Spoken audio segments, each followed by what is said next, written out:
Bonjour à tous.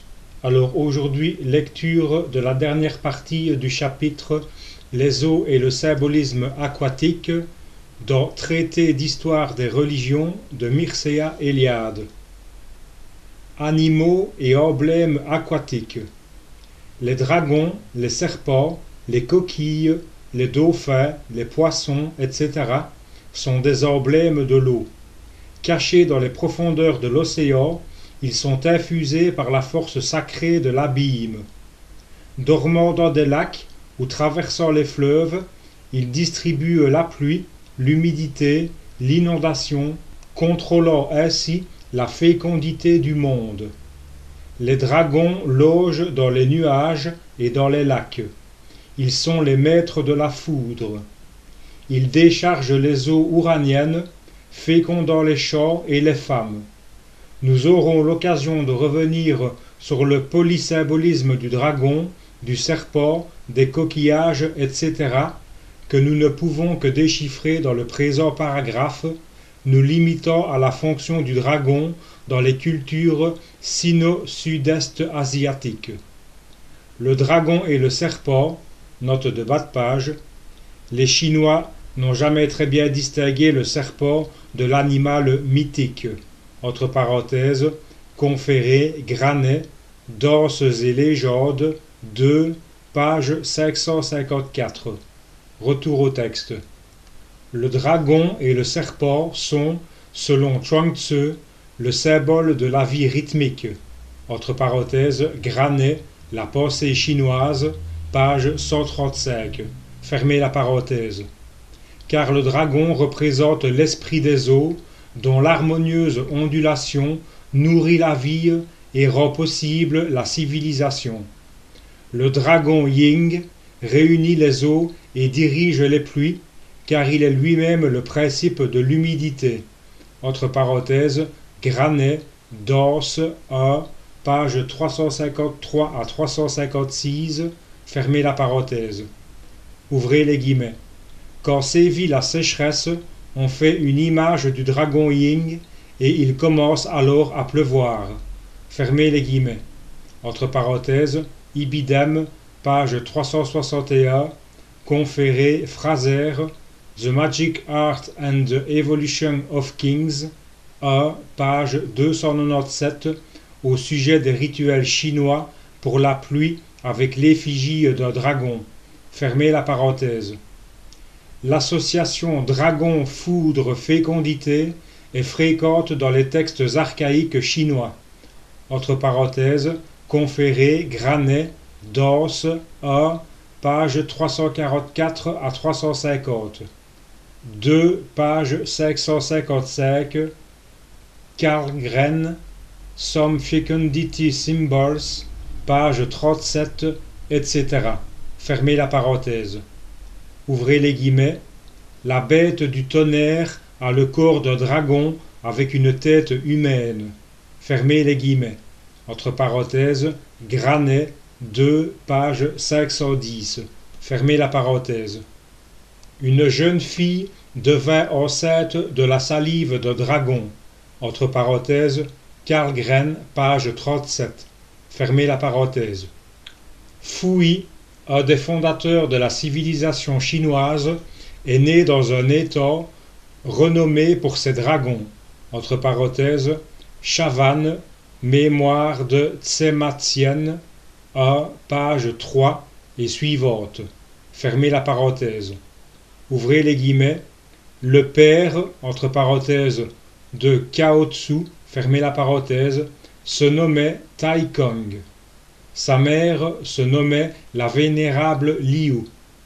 Auparavant, la vénérable Liu, se reposant sur la berge d'un grand étang, rêva qu'elle se rencontrait avec un dieu.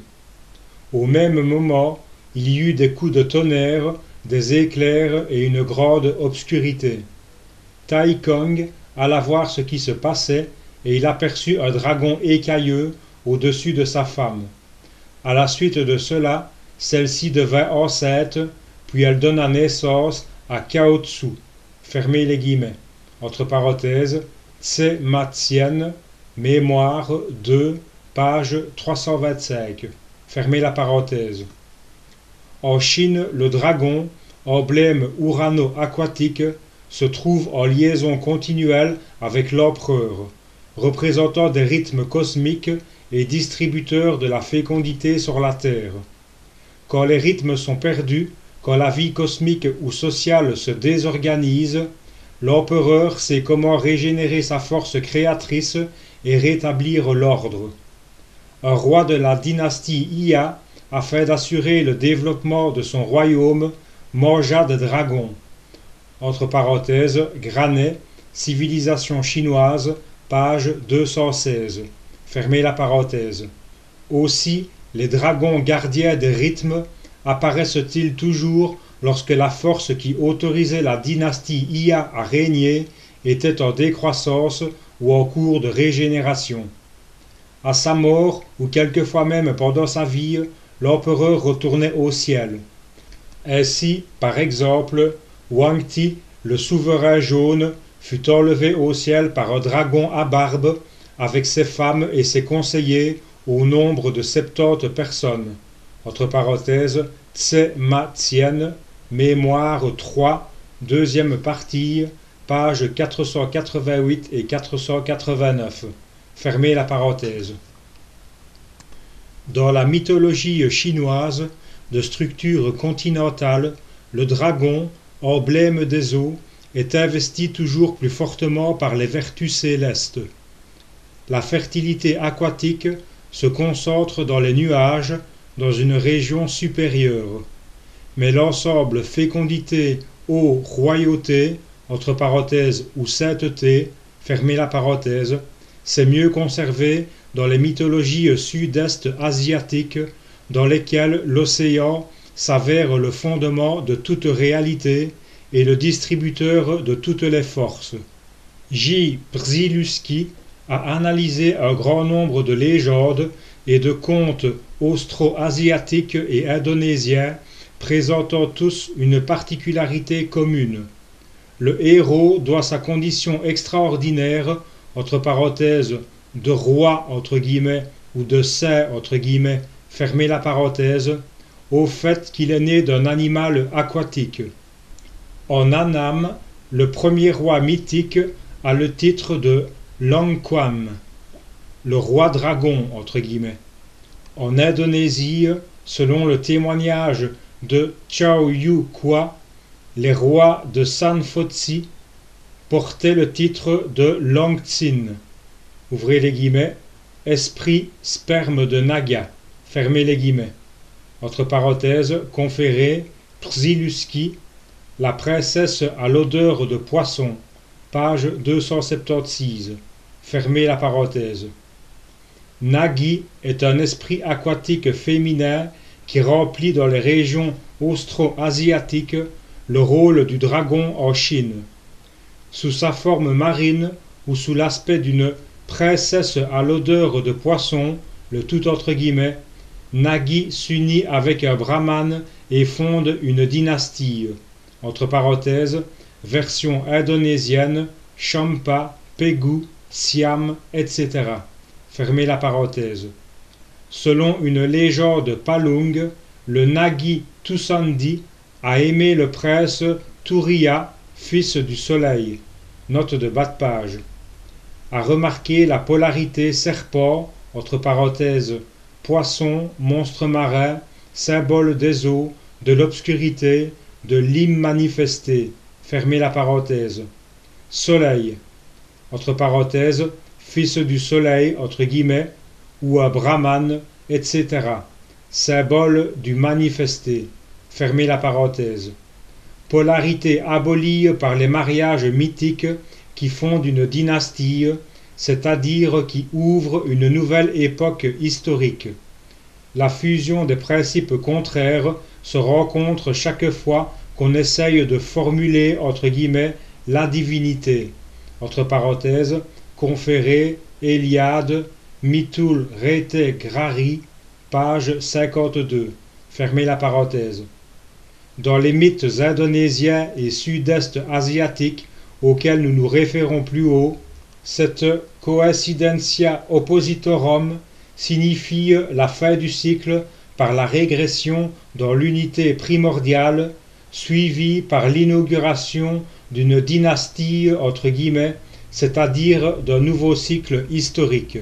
Retour au texte. De leur union sont nés 3 fils. L'un est devenu empereur de Chine, l'autre le roi des Palung, le troisième roi aux Pagan.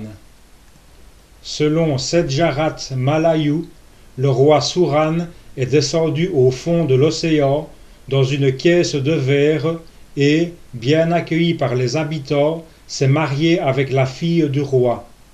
De ce mariage sont nés 3 fils et le premier est devenu roi de Palembang. Dans l'Inde du Sud, on croit qu'un des ancêtres de la dynastie Pallava aurait épousé une Nagri et obtenu d'elle les insignes de la royauté. Le motif Nagi apparaît dans les légendes bouddhistes et se retrouve même dans les régions du nord de l'Inde, à Udhyana et Cachemire. Les rois de Chota Nagpur descendent également d'un Naga, entre parenthèses, esprit de serpent, fermez la parenthèse, nommé Pundarika.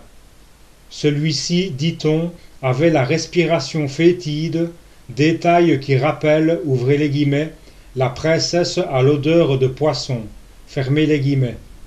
Selon une tradition conservée dans l'Inde du Sud, le sage Agastya est né avec Vasishta dans un vase d'eau de l'union des dieux Mitra et Varuna avec l'Apsara Urvashi. C'est pourquoi on le nomme Kumbhasambhava, entre parenthèses, né de Kumbhamata, la déesse Po, fermez la parenthèse, et Pitabdi, entre parenthèses, avaleur d'océan, entre guillemets, fermez la parenthèse. Agastya a épousé la fille de l'océan, entre parenthèses, Opert, Original Inhabitants, pages 24, 67 et 68, fermez la parenthèse. D'autre part, la Devi Upanishad raconte que les dieux, demandant à la grande déesse, entre parenthèses Devi, fermez la parenthèse, qui elle était et d'où elle venait, elle leur répondit entre autres choses, ouvrez les guillemets, le lieu de ma naissance est dans l'eau, à l'intérieur de l'océan. Celui qui le connaît obtient la demeure de Devi. Fermez les guillemets. La déesse a été au commencement le principe et la matrice de toutes les choses. Ouvrez les guillemets. C'est moi qui, au commencement, ai créé le Père de ce monde. Fermez les guillemets. Entre parenthèses, texte dans Opert, pages 425 et 426, conféré, le yoga, page 346. Fermez la parenthèse. Toutes ces traditions mettent en lumière la valeur sacrée de la fonction consacrante des eaux. La souveraineté comme la sainteté sont distribuées par les génies maritimes. La force magico-religieuse réside au fond de l'océan et est transmise aux héros par des êtres mythiques féminins. Entre parenthèses, Nagi, princesse à l'odeur de poisson, entre guillemets, etc. Fermez la parenthèse. Note de bas de page à propos de la force magico-religieuse qui réside au fond de l'océan et qui est transmise aux héros. Serions-nous autorisés à expliquer par la même formule la naissance des héros grecs à partir de nymphes et naïades, divinités des eaux? Achille est le fils de Thétis, nymphe marine. À remarquer que les héros locaux descendent souvent des naïades, ainsi Iphition, Sotios, etc. Un héros local est souvent une survivance d'un culte archaïque pré-indo-européen. Il était le maître du lieu, entre guillemets. Retour au texte. Les génies serpents ne logent pas toujours dans les océans et dans les mers, mais aussi dans les lacs, les étangs, les puits, les sources. Le culte des serpents et des génies de serpents, en Inde et ailleurs, conserve, dans tous les ensembles où il se trouve, ce lien magico-religieux avec les eaux, entre parenthèses, conféré par exemple Vogel, Serpent Worship Passim, fermez la parenthèse. Un serpent ou un génie serpent se trouve toujours dans le voisinage des eaux où il les contrôle. Ils sont des génies protecteurs des sources de la vie, de l'immortalité, de la sainteté, ainsi que de tous les emblèmes en liaison avec la vie, la fécondité, l'héroïsme, l'immortalité et les trésors, entre guillemets. Symbolisme du déluge. Les traditions de déluge se relient presque toutes à l'idée de résorption de l'humanité dans l'eau et à l'institution d'une nouvelle époque avec une nouvelle humanité. Elles trahissent une conception cyclique du cosmos et de l'histoire. Une époque est abolie par la catastrophe et une nouvelle ère commence, dominée par des hommes nouveaux, entre guillemets. Cette conception cyclique est confirmée aussi par la convergence des mythes lunaires avec les thèmes de l'inondation et du déluge, la lune étant par excellence le symbole du devenir rythmique, de la mort et de la résurrection. De même que les phases lunaires commandent les cérémonies d'initiation, quand le néophyte meurt entre guillemets afin de revivre entre guillemets de nouveau. De même, la lune se trouve en étroite liaison avec les inondations et le déluge qui annihilent la vieille humanité et préparent l'apparition d'une humanité nouvelle. Dans les mythologies du parcours du Pacifique, les clans ont habituellement leur origine dans un animal mythique lunaire qui s'échappe d'une catastrophe aquatique. Entre parenthèses, Hens, page 14, 24, etc. Fermez la parenthèse. L'ancêtre des clans est un naufragé heureux ou le descendant de l'animal lunaire qui a provoqué l'inondation. Nous n'avons pas à insister dans ce chapitre sur la conception cyclique de la réabsorption dans les eaux et de la manifestation périodique, conception qui se trouve à la base de toutes les apocalypses et des mythes géographiques. Entre parenthèses, l'Atlantide, etc. Fermez la parenthèse. Ce que nous désirons souligner est le caractère universel et la cohérence des thèmes mythiques neptuniens. Les eaux précèdent toute création et la réintègrent périodiquement afin de la refondre en elle, de la purifier entre guillemets, l'enrichissant en même temps avec de nouvelles latences, la régénérant. L'humanité disparaît périodiquement dans le déluge ou l'inondation à cause de ses péchés entre guillemets, entre parenthèses, dans la majorité des mythes du pourtour du Pacifique, le motif de la catastrophe est une faute rituelle. Fermez la parenthèse. Jamais elle ne périt définitivement, mais elle reparaît sous une nouvelle forme, reprenant le même destin, attendant le retour de la même catastrophe qui la réabsorbera dans les eaux. Je ne sais si l'on peut parler d'une conception pessimiste de la vie. C'est plutôt une vision résignée, imposée par l'intuition même de l'ensemble eau-lune-devenir. Le mythe du déluge, avec toutes ses implications, révèle comment la vie peut être valorisée par une autre conscience, entre guillemets, que la conscience humaine.